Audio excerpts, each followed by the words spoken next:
এই মুহূর্তের সবচেয়ে বড় খবর, মধ্যমগ্রামে চলল গুলি, গুরুতর আহত বিজেপি নেতৃত্বে পিয়ের গুলি লাগে, গুলিবিদ্ধ হয়েছে দুজন। মধ্যমগ্রাম চৌমাথা ভিভা সিটি নার্সিংহোমে ভর্তি করা হয়েছে তাদের অবস্থা আশঙ্কাজনক বলে জানা গিয়েছে।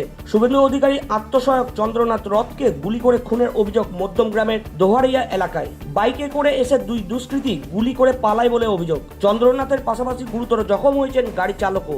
অভিযোগ, বাইকে করে এসে মাথায় গুলি করা হয়। ইতিমধ্যে বিজেপির সকল জয়ী প্রার্থীরা উপস্থিত হয়েছে। জাতীয় সড়কের পাশে স্করপিও গাড়ির ওপর হামলা করা হয় শুভেন্দু অধিকারীর আত্মসহায়ক গুলিবিদ্ধ।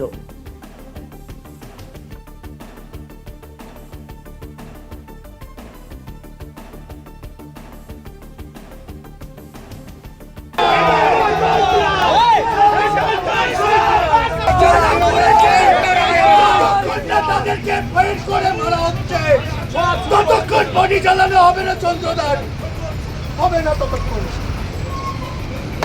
সাধারণ কর্মীগুলো সারা পড়ে পড়ে মারা যাচ্ছে, তারা বলছে কোনো বাধা আর মানবো না এবার।